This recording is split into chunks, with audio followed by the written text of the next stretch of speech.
جیسے کہ آج ہے اور ابھی کچھ عرصے اور رہے گا کہ پوری دنیا میں ریاست اور سیاست سے اللہ کو نکال دیا جائے. Nothing doing. جاؤ تم مسجد میں رہو، چرچ میں رہو، سینیگوگ میں رہو، یا جس نے تمہیں بتوں کی شکل میں دیکھا جاؤ وہاں پر مندروں میں رہو، کہیں رہو. ہمارے ملک کے اجتماعی معاملات سے تمہارا کوئی دخل نہیں. ریاست ہماری حاکمیت پر چلے گی. ہم حاکم ہیں. ہم تمہیں حاکم ماننے کو تیار ہی نہیں. قانون ساز ہم ہیں. ہم تمہیں اور تمہارے رسول کو شارع ماننے کے لیے تیار ہی نہیں. ہمارا اپنا نظام ہوگا، ہمارے اپنے فیصلے ہوں گے. ہم چاہیں گے تو 2 مردوں کی شادی رجسٹر کریں گے، ایک مرد کو شوہر، دوسرے مرد کو جو ہے اس کی بیوی قرار دے دیں گے. تمہارا کوئی دخل نہیں. اب یہ عالمی بغاوت ہے اللہ کے خلاف اور گلوبل ہے. اسی طرح جو یہ کیا تم نے کہا ہے کہ سود حرام ہے اور جوا حرام ہے. Nothing doing. ہمارا نظام، معاشی نظام سود ہی پر مبنی رہے گا، سود ہی کے محور پر گھومے گا. جوا جو ہے اس کے اندر انٹیگرل پارٹ کی حیثیت سے رہے گا. تم اپنے احکام اپنے پاس رکھو، مسجد میں رکھو، اس کی تلاوت کر لیا کرے. تمہارے ماننے والے جو ہیں تلاوت کر کے ان آیات کا ثواب لے لیا کرے، لیکن ہمارے معاشی نظام سے تمہارا کوئی واسطہ نہیں. سماجی نظام میں ابھی کچھ تھوڑی بہت عالم اسلام کے اندر کچھ باتیں ہیں اللہ اس کے رسول کی، لیکن یہ کہ وہ بھی تیزی کے ساتھ جو سیلاب آ رہا ہے، جس کو کہتے ہیں ہم اپنی تہذیب کو عام کرنا چاہتے ہیں. عالم اسلام میں بھی ہم اپنی تہذیب قائم کرنا چاہتے ہیں. تہذیبوں کا تصادم ہو رہا ہے. یہ بھی القریب جو ہے بات پوری ہو جائے گی. یہ صورتحال اس وقت ہے اور ابھی مستقبل قریب میں رہے گی، اور اس کا میں نے تفصیل سے اس پر گفتگو کی تھی 22 فروری سن 2004 کو اسی مقام پر. اب وہ کتابچے کی شکل میں موجود ہے، لیکن یہ ہمیشہ رہنے والی بات نہیں. مستقبل بعید میں ایسا نہیں ہوگا کہ غریب اور امیر کے درمیان یہ فرق و تفاوت رہے. جو ہمارے ہاں مشہور ہے شمال اور جنوب، شمالی جو اس کرے کا جو علاقہ ہے اس میں سب کیا ہے ڈیولپڈ کنٹریز ہیں، اور جنوبی کے اندر جو ہے شمالی امریکہ ورسس جنوبی امریکہ. ذرا غور تو کیجیے. اور جو کچھ ہو رہا ہے یورپ اور اس کے مقابلے میں افریقہ. تو اسی طریقے سے در حقیقت یہ شمال اور جنوب کی جو ایک ہے کانفلکٹ ہے، یا یہ کہ G8 G15 versus the third world. ایک یہ ہے تیسری دنیا کہلاتی ہے. اس تیسری دنیا کا کوئی تعلق ہی نہیں ہے. سارے معاملات G8 طے کریں گے، G7 بیٹھیں گے، G13 ہوں گے، G15 ہوں گے، وہ طے کریں گے. یہ جو ہے بیکورڈ کنٹریز، ڈیولپنگ کنٹریز کا بھی کہہ دیتے ہیں، بہت ہی رعایت کرتے ہیں نا تو بڑا یعنی معصوم سا لفظ دے دیتے ہیں ڈیولپنگ کنٹری، لیکن اصل لفظ کیا تھرڈ ورلڈ. یہ تھرڈ ورلڈ ہے. یہ تفاوت کیا ہمیشہ رہے گا؟ کیا یہ نوع انسانی کا مستقل مقدر ہے؟ اسی طریقے سے کیا یہ خونریزیاں اسی طرح جاری رہیں گی؟ کیا یہ ابدی ہے؟ 20ویں صدی عیسوی جو ختم ہوئے ابھی 6-7 برس ہی ہوئے، 6 برس ہوئے ہیں، 6.5 برس. اس کے نصف اول میں 2 عظیم جنگیں ہوئی، نصف اول. اور ان 2 عظیم جنگوں میں سے دوسری میں 6 کروڑ انسان ختم ہوئے. جسٹ امیجن، 6 کروڑ انسان، 60 ملین. پہلی جنگ کے اندر بھی کروڑوں ہی میں ہوں گے. دونوں کو جمع کر لیں تو لگ بھگ 10 کروڑ انسان قتل ہوا ہے پچھلی صدی کے نصف اول. نصف ثانی میں جنگ کوئی بڑی نہیں ہوئی، چھوٹی چھوٹی جنگیں ہوتی رہی ہیں، لیکن یہ ہے کہ ایک سرد جنگ جو ہے یہ تو مسلسل جاری رہی، مسلسل جاری رہی، مسلسل جاری رہی. نتیجہ کیا نکلا کہ جو بھی اللہ تعالیٰ نے اس دنیا میں وسائل و ذرائع پیدا کیے ہیں، دولت کے پیدا کرنے کے جو بھی چیزیں ہیں، جو سورسز ہیں، وہ سب کے سب لگے ہیں ہتھیاروں پر. سب کے سب لگے ہیں اپنے دوسرے مد مقابل کو نیچا دکھانے پر. اب آپ بھوکا مرتے ہیں تو مرے. یہ جو تھرڈ ورلڈ ہے یا جو غریب ممالک ہیں، اگر ان کی نصف سے زیادہ آبادی بھی اگر پاورٹی لائن سے نیچے ہو تو ہوا کرے. ہمیں کیا؟ ہمیں تو راستہ روکنا ہے روس کا، USSR کا، اور USSR نے اور اس کے ساتھیوں نے راستہ روکنا تھا امریکہ کا. تو یہ صورتحال جو ہے اب تیسری عظیم جنگ تلی کھڑی ہے. کچھ پتہ نہیں کہ یہ جو کچھ معاملہ شروع ہوا ہے اور جو ہو رہا ہے رفتہ رفتہ بڑھے گا. یہ لبنان کا معاملہ ہے، لبنان سے آگے جا کر یہ شام کا، سیریا کا معاملہ ہو جائے. تو تیسری عالمگیر جنگ جو ہے فرق کیا ہوگا کہ پہلی دو جنگیں یورپ میں لڑی گئی اور انہوں نے طے کر لیا تھا اب کوئی عالمی جنگ ہم نہیں لڑیں گے. ہم نے بہت خون دے دیا, 10 کروڑ آدمی دے دیا. ان 10 میں سے آپ کو معلوم ہے 60 لاکھ تو یہودی تھے. 60 ملین میں سے 6 ملین یہودی تھے. جس دوسری ورلڈ وار ہے اس کے دوران جرمنوں نے جنہیں قتل کیا, ختم کیا. لیکن اب جنگ لڑی جائے گی مڈل ایسٹ میں. مڈل ایسٹ کا نقشہ بدلا جا رہا ہے, کہا جا رہا ہے. یہ تو اب ایک عام لفظ ہے سب کی زبان پر. مڈل ایسٹ کا نقشہ تبدیل کرنا ہے. مڈل ایسٹ کا نقشہ تبدیل مطلب کیا ہے اس کا؟ مطلب یہ ہے کہ یہاں گریٹر اسرائیل بننا ہے. یہ ملکوں کی سرحدیں ختم ہو جائیں گی. کیا ہے لبنان اور شام, یہ پہلے ایک ہی ملک ہوتے تھے, بلکہ جارڈن بھی انہی میں شامل تھا. بادیہ تو شام ہے, یہ شام کا صحرا. یہ سارا فلسطین, اسرائیل, لبنان اور جارڈن اور سیریا یہ سب ایک ملک تھے, گریٹر سیریا. یہ تو پچھلی جو صدی کی پہلی جنگ عظیم تھی, اس کے بعد بندر بانٹ کی گئی, یہ مختلف ممالک بنا دیے گئے, یہ انگریزوں کا, یہ فرانسیسیوں کا, یہ فلاں کا, یہ فلاں کا. بہرحال اب انہوں نے بنانا ہے یہ ساری لکیریں ہٹا کر پورا عراق, اس پر تو قبضہ ہو ہی گیا تقریباً. جب جو ہے امریکہ نے ختم کیا تھا صدام کی حکومت کو اور فتح حاصل ہوئی تھی, شیرون نے صاف کہہ دیا تھا ان قریب عراق پر ہمارا قبضہ ہوگا. اور اس سے پہلے وہ کہتے تھے ہمارا گریٹر اسرائیل جو ہے دریائے فرات تک ہوگا. لیکن اب انہوں نے کہا نہیں, یہ تو دریائے دجلہ تک جائے گا, ٹائگرس تک, ناٹ یوفریٹس بٹ ٹائگرس. تاکہ عراق کا جتنا بھی علاقہ زرخیز ہے, دوآبہ ہے نا, ایک دریائے فرات آ رہا ہے اور دوسرا دریا جو ہے دریائے دجلہ آ رہا ہے, اس کے درمیان جو دوآبہ ہے انتہائی زرخیز, وہ سارا ہمارے پاس ہے. تو سوچنے کی بات یہ ہے کہ کیا نوع انسانی کی آخری تقدیر یہی ہے؟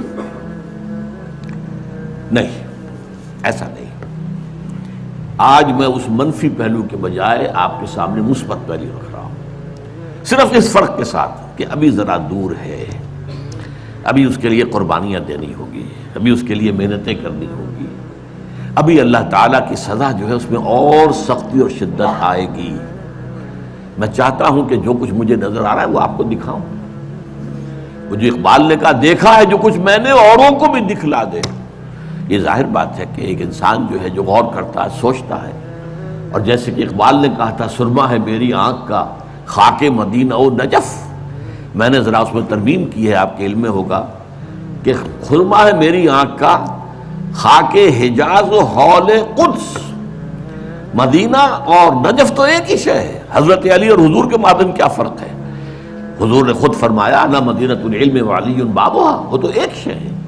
لہذا مدینہ اور نجف جو ہے اس کو دو جگہ کرنا ٹھیک نہیں ہے. ہاں حجاز جہاں قرآن نازل ہوا, اور حول قدس جہاں سینکڑوں انبیاء دفن ہے. الذی بارکنا حولہ لنریہ من آیاتنا. جو اولڈ ٹیسٹمنٹ ہے, جو نیو ٹیسٹمنٹ ہے, بائبل ہے, اس سب کا تعلق کس سے ہے؟ حول قدس سے. تو ان دونوں کے ذریعے سے جو باتیں میں نے دیکھی ہیں میں آپ کو دکھانا چاہ رہا ہوں. بہت سے لوگ کہتے ہیں یہ بہت دور کی کوڑی لاتے ہیں, میں کیا کروں؟ میں تو جو دیکھوں گا وہی دکھاؤں گا, جو مجھے نظر آ رہا ہے وہی آپ کو سجھاؤں گا. بہرحال یہ ہے کہ پوری دنیا میں بالآخر اسلام کا غلبہ ہوگا. عالمی سطح پر خلافت علی منہاج نبوت قائم ہو کر رہے گی, اور پوری دنیا میں امن و امان ہوگا, خوشحالی ہوگی. بڑی طویل حدیث ایک موجود ہے کہ اس کے بعد یہ ہوگا جنگ ختم ہو جائے گی, خونریزی ختم ہو جائے گی, امن و امان ہوگا, خوشحالی اتنی ہوگی کہ زمین اپنے سارے خزانے اگل دے گی, آسمان اپنی ساری برکتیں نازل کر دے گا. یہ دور آنا ہے عالمی غلبہ اسلام اور اللہ کے دین کا غلبہ اور خلافت علی منہاج نبوت کا قیام. اب اگلی بات, لیکن ظاہر بات ہے یہ کام کہیں ایک جگہ سے شروع ہوگا, ایک دم تو عالمی غلبہ پوری دنیا پر نہیں آ جائے گا. اس بات کو یہیں پر روکیے, اب اس بحث آگے چلے گی ہماری. اب آئیے جو دوسرا حصہ تھا, کیا عالمی امت مسلمہ کی تقدیر یہی ہے کہ ذلت و مسکنت ان پر مسلط رہے؟ ضربت علیہم الذلۃ والمسکنۃ وباؤوا بغضب من اللہ, جو حشر لبنان کا ہو رہا ہے, جو اس سے پہلے فلسطینیوں کا ہوتا رہا ہے. کیوں نہیں کر سکی دنیا, مسلم دنیا چپ, زیادہ سے زیادہ بہت ریزولوشن پاس کر دیں گے. ابھی جایا پترا میں جمع ہو گئے ہیں, بعد ملیشیا میں, اور ریزولوشن پاس کر دیا, اللہ اللہ خیر صلی اللہ, نو تھریٹ, کوئی یہ بھی کہنے کو تیار نہیں کہ ہم اپنے سفارتی تعلقات منقطع کر لیں گے، نہیں.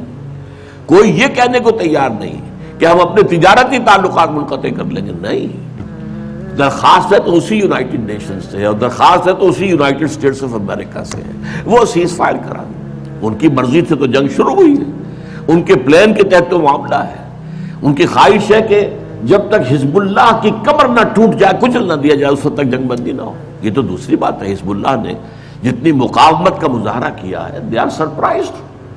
یہ ان کے لیے بالکل ایک سرپرائز ہے. اس قدر ہمت جو ہے ایک جو ہے حزب اللہ، جو کہ کوئی ریگولر آرمی نہیں ہے، جس کے پاس ٹینک نہیں ہے، جس کے پاس ہوائی جہاز نہیں ہے. ٹینک ہوائی جہاز تو پوری لبنان کی فوج کے پاس نہیں ہے. چند ہزار فوجی ہیں، اللہ اللہ خیر صلی اللہ، کچھ بھی نہیں. نہ ایئر فورس ہے نہ کچھ اور یہ حزب اللہ کیا ہے؟ ان کے پاس یا راکٹ سے یا کلاشنکوف سے، بس دو چیزیں. ادھر سے جہاز پر جہاز آ رہا ہے، 200 250 بمباریاں، 200 بمباریاں، لیکن کھڑے ہیں. لہذا اس اعتبار سے سوچنے کی بات ہے، کیا یہ پوری ذلت و مسکنت کی صورتحال امت مسلمہ پر یوں ہی جاری رہے گی ہمیشہ کے لیے؟ کیا پورا عالم اسلام جو تھرڈ ورلڈ میں آ گیا ہے، سارا عالم اسلام تھرڈ ورلڈ میں، G7 G8 میں کہیں کوئی نام نہیں کسی مسلمان ملک کا، نہ 3 میں نہ 13 میں. اور کیا یہی صورتحال جاری رہے گی کہ ہو گیا مانند آب ارزاں مسلمان کا لہو، پانی کی طرح مسلمان کا لہو بہہ رہا ہے. جہاں دیکھو، کشمیر میں دیکھ لو، فلسطین میں دیکھ لو. فلسطین میں تو 50 برس سے بہہ رہا ہے. کشمیر میں بھی اب تقریباً یوں سمجھیے کہ 20 برس ہونے کو آئے، جب سے کہ وہاں پر ایک جو ہے مسلح جدوجہد شروع ہوئی.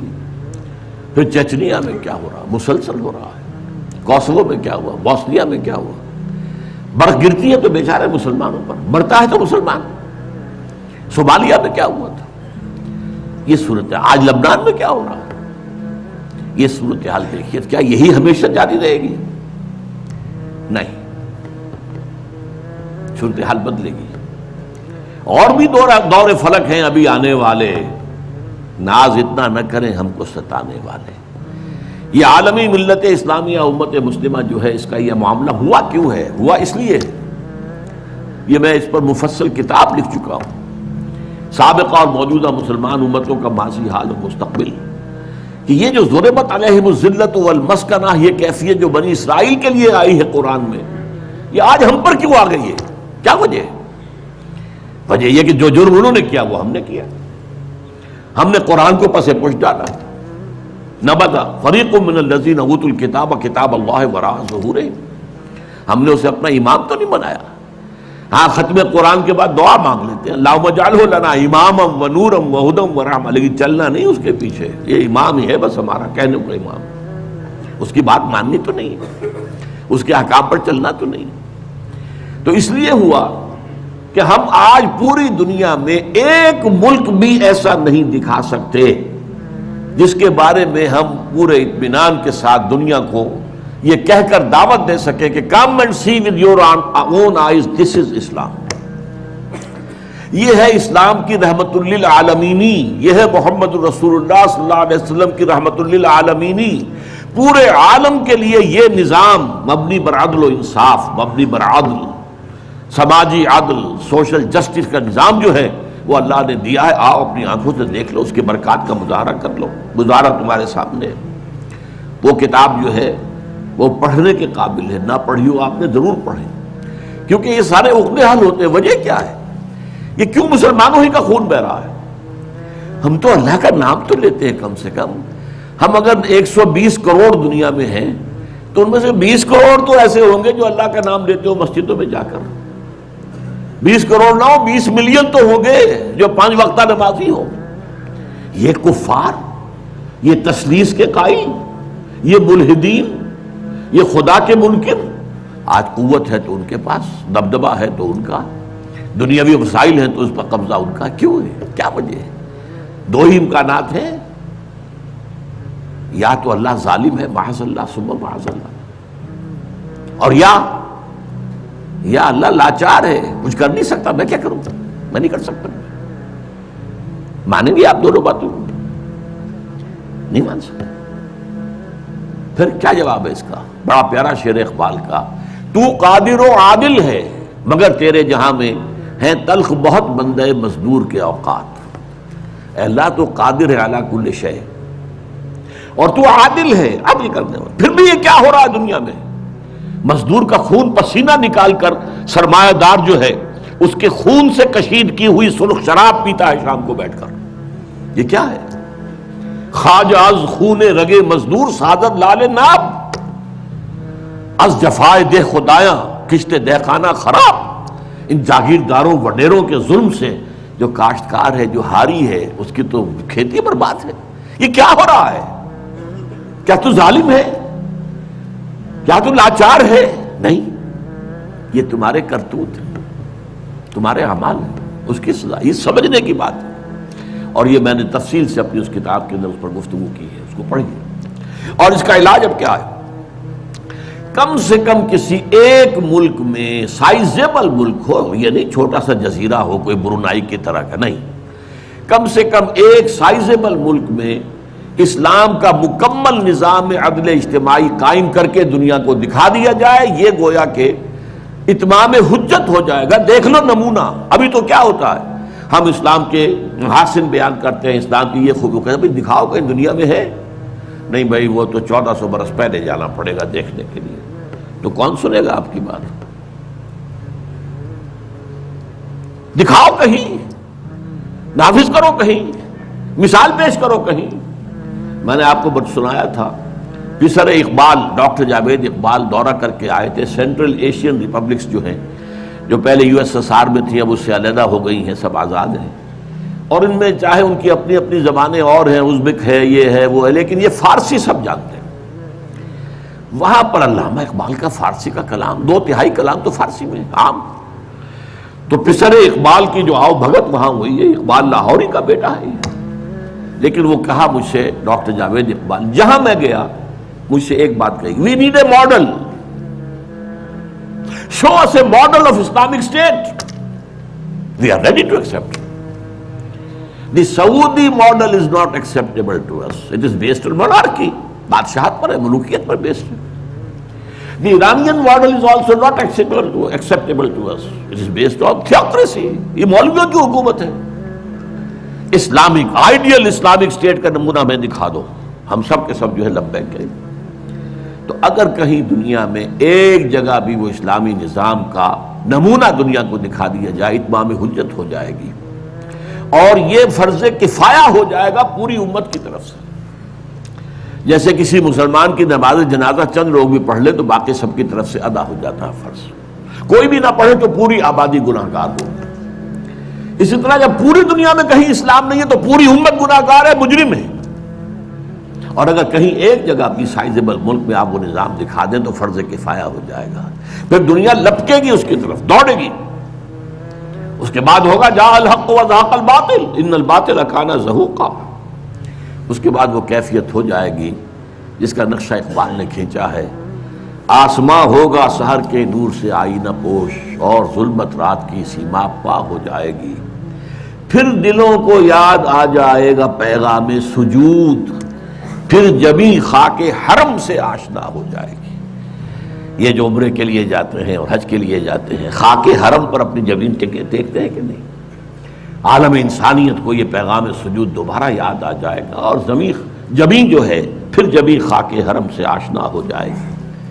آنکھ جو کچھ دیکھتی ہے لب پہ آ سکتا نہیں، محو حیرت ہو کہ دنیا کیا سے کیا ہو جائے گی، اور کیا ہو جائے گی؟ آخری شعر اس نظم کا ہے، شب گریزاں ہوگی آخر جلوہ خورشید سے، اور یہ چمن معمور ہوگا نغمہ توحید سے، لا الہ الا اللہ ان الحکم الا للہ، یہ پورے اس روئے ارضی کے اوپر ہو کر رہے گا۔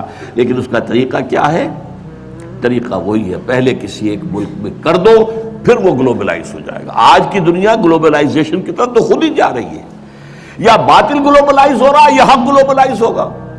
اب دنیا جو ہے وہ محدود جو ہے سرحدوں میں رہنے والا مسئلہ ختم ہو چکا ہے، نیشن سٹیٹ کا تصور اب جو ہے ختم ہو چکا، معدوم ہو چکا ہے، یہ لکیریں رہ جائیں گی، ملٹی نیشنلز کی حکومت ہوگی، اور جو بھی ہوں گی گلوبلائزیشن کے بعد آپ کو معلوم ہے، اور کہتے بھی ہیں، صحیح کہتے ہیں کہ دنیا جو ہے وہ تو ایک گلوبل ولیج بن چکی ہے۔ اچھا یہ سب ہو کر رہے گا. اب میں دو حدیثیں آپ کو سناتا ہوں، پہلے بھی بہت دفعہ سنائی. حضرت ثوبان نبی اکرم صلی اللہ علیہ وسلم کے ایک غلام تھے جنہیں آپ نے آزاد کر دیا تھا، مولا کہلاتے ہیں. ثوبان مولا رسول اللہ صلی اللہ علیہ وسلم. ان کی روایت ہے یہ، اور یہ مسلم شریف میں ہے، کہ میں نے حضور کو فرماتے سنا، ان اللہ یرفع، ان اللہ زوالی الارض، اللہ نے میرے لیے پوری زمین کو طے کر دیا، لپیٹ دیا. فرائض و مشارقہ و مغاربہا، تو میں نے اس کے سارے مشرق دیکھ لیے، سارے مغرب دیکھ لیے. وَإِنَّ أُمَّتِي سَيَبْلُغُ مُلْكُهَا مَا زُوِيَ لِي مِنْهَا، سن رکھو میری امت کی حکومت ان تمام علاقوں پر قائم ہو کر رہے گی جو زمین کو لپیٹ کر دکھا دیے گئے مجھے. یہ ہونا ہے، ہو کر رہنا. یہ صادق والمصدوق ان کا فرمان ہے، یہ پیشین گوئی ہے محمد الرسول اللہ صلی اللہ علیہ وسلم، ہو کر رہے. اسی طریقے سے دوسری حدیث ہے مسند احمد ابن حنبل کی، حضرت مقداد ابن الاسود سے. اس میں صرف ترجمہ آپ کو سنا رہا ہوں. زمین پر نہ کوئی اینٹ گارے کا بنا گھر رہے گا، نہ کوئی کمبل رہے گا، کمبلوں کا بنا ہوا خیمہ رہے گا جس میں کہ اللہ کلمہ اسلام کو داخل نہ کر دے. یہ ہو کر رہے گا. یہ شروع نہیں ہے. اس کتاب میں جس کا میں نے تذکرہ کیا ہے، سابقہ اور موجودہ مسلمان امتوں کا ماضی حال مستقبل، اس میں اس کی احادیث جو ہیں تخریج کے ساتھ اور پورے متن کے ساتھ موجود ہے. اب تیسری بات ہے، یہ اب جملہ معترضہ سمجھ لیجیے. ایک حسرت کے ساتھ اب 14 اگست آیا چاہتا ہے، حسرت آمیز ہے.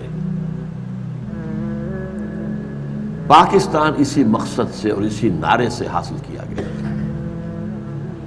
علامہ اقبال نے خواب دیکھا 1930 کے اپنے خطبہ الہ آباد میں کہ ہندوستان کے شمال مغرب میں اٹس ڈیسٹنی، یہ تقدیر مبرم ہے کہ ایک آزاد مسلمان ریاست قائم ہو کر رہے گی. اور اگر ایسا ہو گیا تو ہمیں موقع مل جائے گا کہ اسلام کے چہرے پر جو بدنما داغ اور دھبے آ گئے تھے دور ملوکیت میں، یہ جو خلفاء کہلاتے تھے نام نہاد بنو امیہ کے، اور خلفاء کہلاتے تھے نام نہاد بنو عباس کے، اور خلفاء کہلاتے تھے ترک، یہ خلفاء تو نہیں تھے، بادشاہ تھے. ملوکیت، اس ملوکیت کے دور میں جو اسلامی تاریخ اس دور کی جو ہے وہ کیا واقعی ایسی ہے کہ دنیا کے سامنے ہم اپنے اعتماد کے ساتھ پیش کر سکیں؟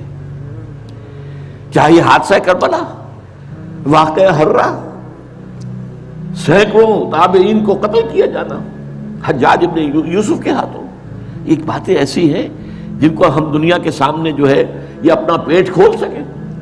یہ تاریخ تو اسلام کے چہرے پر جو بدنما داغ اور دھبے لگ گئے تھے انہیں ہٹا کر صحیح اسلام کی ایک تصویر، یعنی اس سے پہلے خلافت راشدہ کا نظام تھا، اس کو ہم قائم کریں. اسی کو پھر علامہ اقبال نے 1932 میں، یہ سن مجھے بہت پسند ہے، میری اپنا پیدائش کا سن ہے، اسی سن میں گئے تھے علامہ اقبال گول میز کانفرنس کے لیے لندن. وہاں اس وقت صرف مسٹر جناح تھے، وہ مسٹر جناح، وہ قائد اعظم نہیں ابھی بنے تھے. وہ ہندوستان کی سیاست سے مایوس ہو کر جا کر بیٹھ گئے تھے، وکالت شروع کی تھی. وہاں یہی انجیکشن اقبال نے، میں تو کہا کرتا ہوں جیسے کہ رومی اور شمس تبریز کا معاملہ ہے، مولوی ہرگز نہ شد مولائے روم تا غلام شمس تبریز نہ شد. مسٹر محمد علی جناح قائد اعظم نہیں بن سکتا تھا اگر اقبال نے یہ انجیکشن نہ اسے لگایا ہوتا. یہ شمس تبریز ہے جس نے مولوی کو مولانا روم بنا دیا تھا، مولائے روم، اسی نے مسٹر محمد علی جناح کو قائد اعظم بنایا. چنانچہ پھر وہ واپس آئے ہیں، پھر وہ مسلم لیگ کے تاحیات صدر بنائے گئے. پھر انہوں نے 10 برس تک اسلام کی قوالی گائی ہے، اسلام کی قوالی تکرار کے ساتھ پورے 10 برس. تب پاکستان وجود میں آیا اور یہی کہا تھا کہ ہم پاکستان اس لیے چاہتے ہیں کہ عہد حاضر میں اسلام کے اصول حریت و اخوت و مساوات کا ایک نمونہ پیش کریں، دنیا دیکھ لے یہ اسلام. لیکن افسوس صد افسوس کہ ہم اس میں بری طرح ناکام رہے. اب تو ابھی مجھ سے جیو ٹی وی والوں نے چھوٹا سا 2-4 منٹ کا جو ہے وہ انٹرویو لیا ہے 14 اگست کے حوالے سے. میں نے اس میں کہا ہے کہ اب تو جیسے کسی نے کہا تھا، اقبال نے شاید کہا تھا، ہلال عید ہماری ہنسی اڑاتا ہے. یہ ہلال عید جو آتا ہے ہم پر ہنستا ہے. یہ روزے رکھے ہیں انہوں نے، روزہ رکھتے ہوئے جھوٹ بولتے رہے، روزہ رکھتے ہوئے سودی لین دین کرتے رہے، روزہ رکھتے ہوئے جو ہے غیبتیں کرتے رہے، یہ روزے تھے جو اب عید منانے جا رہے ہیں شوق سے؟ ہلال عید ہماری ہنسی اڑاتا ہے، اسی طرح یہ عید الاستقلال جسے آپ نے کہا یہ اب ہماری ہنسی اڑاتی ہے۔ یہ اس لیے پاکستان بنایا تھا، یہ ہے وہ پاکستان جس کا خواب اقبال نے دیکھا تھا اور جناح نے دکھایا تھا خواب۔ تو واقعہ یہ ہے کہ ہم اس میں بری طریقے سے ناکام ہو چکے ہیں۔ چنانچہ تلخ ترین بات ہے یہ اپنا جواز کھو چکا ہے، اور اب اس کا وجود اور اس کا بقا تک بھی نہایت مخدوش ہے۔ یہ تقریر بھی 3.5 سال پہلے میں اسی جگہ پر کر چکا ہوں۔ پاکستان کے وجود کو لاحق خطرات و خدشات صرف ایک ہفتے بعد کی تھی میں نے، 22 فروری کو کی تھی وہ، کہ موجودہ عالمی حالات میں اسلام کا مستقبل کیا ہے۔ دین کی حیثیت سے فوری طور پر اور مستقبل قریب میں اسلام کا کوئی مستقبل نہیں، ہاں مذہب کی حیثیت سے زندہ رہ جائے گا۔ ٹھیک ہے، جاؤ مسجدوں کو رکھو روزے، ہمیں کوئی پرواہ نہیں، نظام ہمارا ہوگا، یہ پولیٹیکو سوشو اکنامک سسٹم ہمارا ہوگا۔ اسی طریقے سے میں نے ایک ہفتے بعد 29 فروری کو اسی سال تقریر کی تھی، پاکستان کے وجود کو لاحق خطرات و خدشات۔ یہ دونوں کتابچے اور موجودہ اور سابقہ مسلمان امتوں کا ماضی حال اور مستقبل، یہ ایک پیکٹ کی شکل میں انشاءاللہ باہر آپ کو مل جائیں گے۔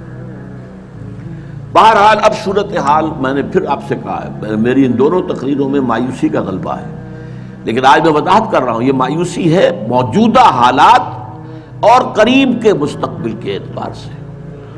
جس کو میں نے مستقبل بعید کہا ہے اس سے میں مایوس نہیں ہوں، اور جب تک بھی چاہے پاکستان کے بارے میں خدشات ہیں اور دنیا پیشن گوئیاں کر رہی ہے، سن 2010 میں، 2020 میں، 2015 میں پاکستان کے نام سے دنیا میں کوئی ملک نہیں ہوگا، لیکن یہ کہ جب تک سانس تب تک آس، محنت کرنی ہے، جدوجہد کرنی ہے، کوشش جاری رکھنی ہے۔ بڑی پیاری حدیث ہے حضور کی صلی اللہ علیہ وسلم کہ جس وقت قیامت کا سور پھونک دیا جائے گا اس وقت بھی اگر کوئی بندہ مومن اگر کوئی درخت لگا رہا ہو تو اسے درخت لگانا چاہیے۔ سور پھونکا جا چکا ہے، معلوم ہے قیامت آ گئی، لیکن نہیں، جو کام تمہارا تھا تم کر رہے تھے اسے پورا کرو۔ لہذا آخری وقت اگرچہ اب میں سمجھتا ہوں کہ بہت ہی صورتحال جو ہے وہ بہت مخدوش ہے، لیکن جد و جہد جاری رکھنی ہے، اس پر میں آگے آؤں گا کیا جد و جہد۔ اب آئیے میرا چوتھا نقطہ آج کا کیا ہے، یہ جو اسلام کی گلوبلائزیشن ہوگی، گلوبلائزیشن آف اسلام، جو میں نے کہا مستقبل بعید میں یہ تقدیر مبرم ہے، ہو کر رہی، اس کے 2 فیزز ہوں گے لا محالہ۔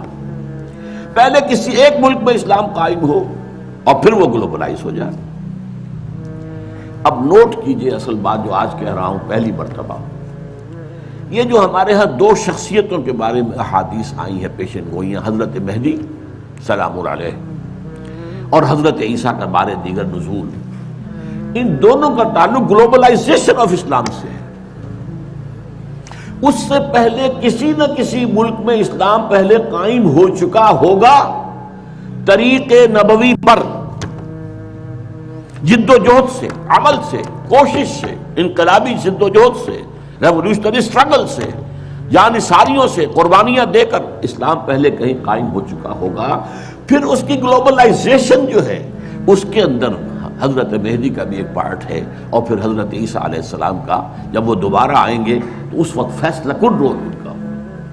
لیکن یہ ہے کہ اس سے پہلے کہیں ہوگا، یہ کہاں ہوگا، یہ میری آج کی 5ویں بات ہے۔ اس ضمن میں پہلے تو میں 2 حدیثیں آپ کو سنا دینا چاہتا ہوں۔ ایک حضرت عبداللہ ابن حارث رضی اللہ تعالی عنہ سے ہے اور یہ سنن ابن ماجہ میں ہے۔ حضور نے فرمایا یخرج الناس من المشرق یؤتون للمہدی یعنی سلطانی، مشرق سے فوجیں نکل کر آئیں گی جو عرب میں مہدی سلام علیہ کی حکومت کو قائم کرے، یعنی سلطان ہی، ان کے اقتدار، ان کی طاقت، ان کی قوت کو مستحکم کرے۔ یعنی پہلے مشرق کے کسی ملک میں اسلامی نظام قائم ہو چکے گا، تبھی تو آئیں گی نا وہاں سے فوجیں۔ یخرج الناس من المشرق یؤتون للمہدی یعنی سلطانی۔ اور دوسری حدیث جو ہے اس کے راوی حضرت ابو ہریرہ ہیں رضی اللہ تعالی عنہ، اور یہ جامع ترمذی کی روایت ہے۔ یخرج ناس یخرج من خراسان رایات سود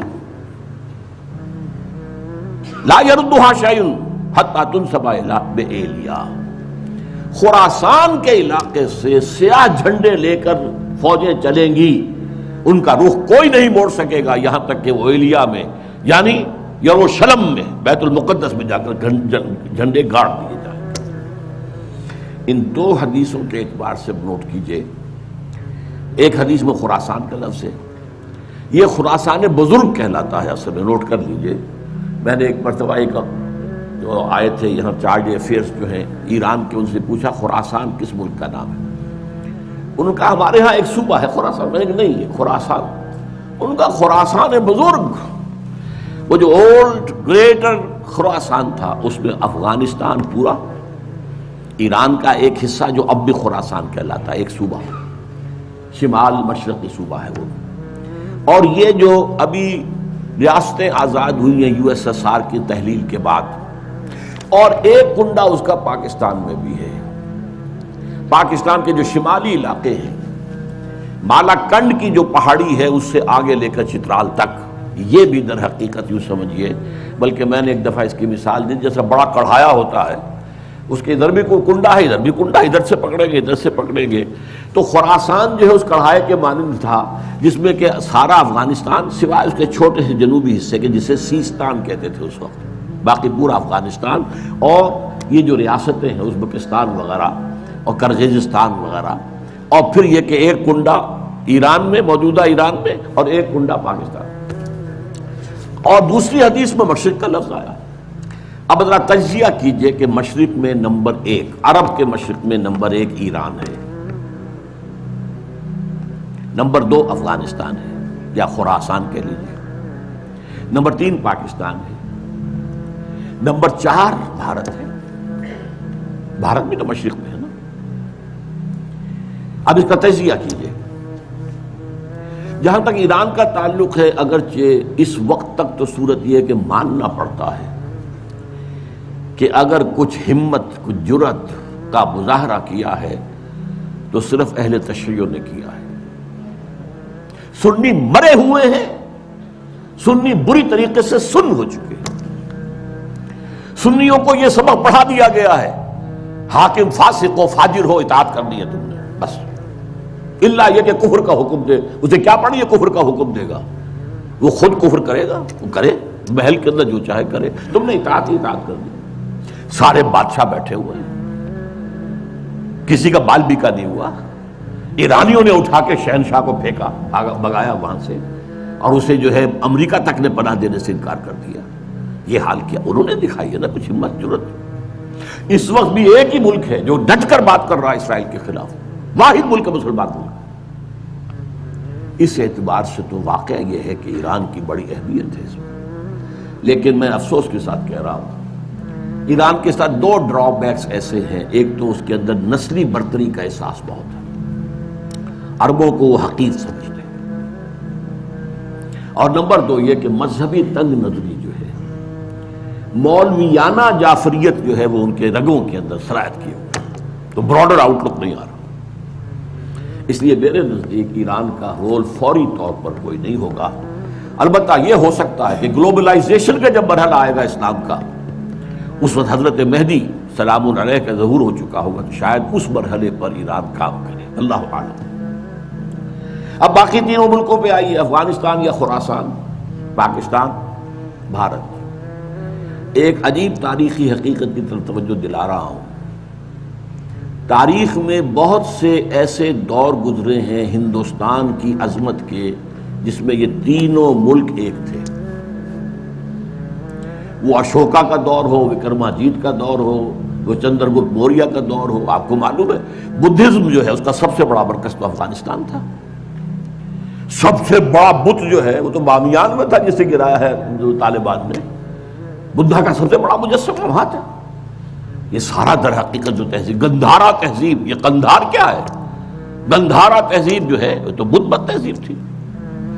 تو یہ تقریباً ایک ملک رہے، پھر پٹھانوں کے دور میں ایک رہے، پھر مغلوں کے دور میں ایک رہے، اور میں اب تاریخی بات یاد دلا رہا ہوں، کوسی جن نے کہا تھا یہ 1971 میں جب یہ بنگلہ دیش کا ہمارا فال ہوا ہے، اس کی تجویز تھی کہ ایک حکومت قائم کی جانی چاہیے، the United States of the great Indian peninsula, اس میں افغانستان، پاکستان، بھارت، بنگلہ دیش کو شامل کیا جائے۔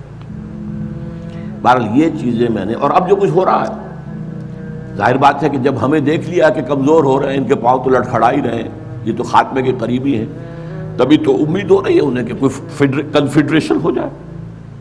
اڈوانی صاحب نے کھل کر کہا، آج سے پہلے تو کسی نے نہیں کہا تھا، ابھی ہمارے پاؤں جمے ہوئے تھے زمین میں، اب وہ لڑکھڑا رہے ہیں۔ بہرحال اس اعتبار سے ہم نہیں کہہ سکتے کہ یہ تینوں ملک جو ہیں ان میں سے اللہ تعالیٰ، ظاہر بات ہے کہ پہلے تو ہمیں سب سے زیادہ توقع دی پاکستان سے تھی، پاکستان اسی لیے بنایا گیا تھا، اس میں ہم فیل ہو چکے ہیں، it has to be admitted, ہم اپنا وجہ جواز کھو چکے ہیں، رضوان دیت ختم ہو چکا ہے۔ اب یہ ہے کہ امریکہ کی آپ جب تک اس کی اسٹریٹجی کے مطابق چلتے رہیں گے وہ آپ کو باقی رکھے گا، ورنہ یہ ہے کہ وہ ختم کر دے گا۔ اور اگر ذرا سے بھی کوشش آپ نے کی کہ چائنا کی طرف لپکیں، اور جو کنٹینمنٹ آف چائنا کا حصار امریکہ بنانا چاہ رہا ہے، جس میں لیڈنگ رول اس نے دینا ہے بھارت کو، اور اس میں افغانستان بھی نتھی ہو چکا ہے، بھارت اور افغانستان کے درمیان تو تقریباً کانفیڈریشن قائم ہو چکی ہے، اور افغانستان ہمیشہ سے بھارت کا جو جھولی چک رہا ہے۔ یہ تو طالبان کے زمانے میں معاملہ بدلا تھا، یا یہ جو اینٹی رشین جو جہاد وہاں ہوا تھا اس میں معاملہ بدلا تھا، ورنہ آپ کے دل میں یہ ہوگا یا ہونا چاہیے کہ جب پاکستان وجود میں آیا ہے تو یونائٹڈ نیشنز کی ممبرشپ کی قرارداد جب پیش کی گئی کہ پاکستان کو بھی یونائٹڈ نیشنز کا UN کا ممبر بنا لیا جائے، تو ایک ہی ملک دنیا میں تھا جس نے مخالفت کی، اور وہ افغانستان تھا۔ آج اسی کی روح دوبارہ کرزئی کی شکل میں آپ کے سر پر سوار بیٹھی ہوئی ہے۔ بہرحال یہ صورتحال جو ہے پاکستان کے بارے میں، اگر پاکستان نے کوشش کی تو پھر یہ کرنچ آئے گا ادھر سے بھی اور ادھر سے بھی، اور امریکہ کسی نہ کسی صورت میں ہماری ایٹمک جو ہے نیوٹرلائز کر کے صلاحیت کو کس شکل میں کرے گا یہ میں نہیں کہہ سکتا۔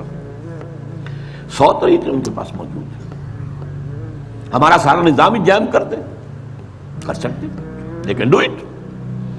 عراق کا جو پہلی مرتبہ جنگ ہوئی تھی، سارا ان کا جو الیکٹرانک سسٹم تھا جیم کر دیا گیا، کیا کرے گا آپ؟ نہ رائڈر کام کر رہا ہے، نہ کچھ اور کام کر رہا ہے، نہ کمیونیکیشن ہے، کیسے لڑائی؟ بہرحال یا ایک شکل یہ بھی ہے، اگر جو عوامی تحریک قاضی حسین احمد صاحب چلانے کی کوشش کر رہے ہیں، اگر یہ مومنٹم پکڑ گئی تو کیا ہوگا؟ کیوس میں کیا ہوگا؟ یا کوئی نیا مارشل لا، اور یا پھر پاکستان کا خاتمہ، کہ یہ تو اب انسٹیبل ہو گیا معاملہ، اور یہ بڑا اسٹریٹجک ریجن ہے، یہ انسٹیبلٹی جو ہے یہ ہم برداشت نہیں کر سکتے۔ واللہ عالم، واللہ عالم، یہ اندیشے ہیں، یہ خطرے ہیں۔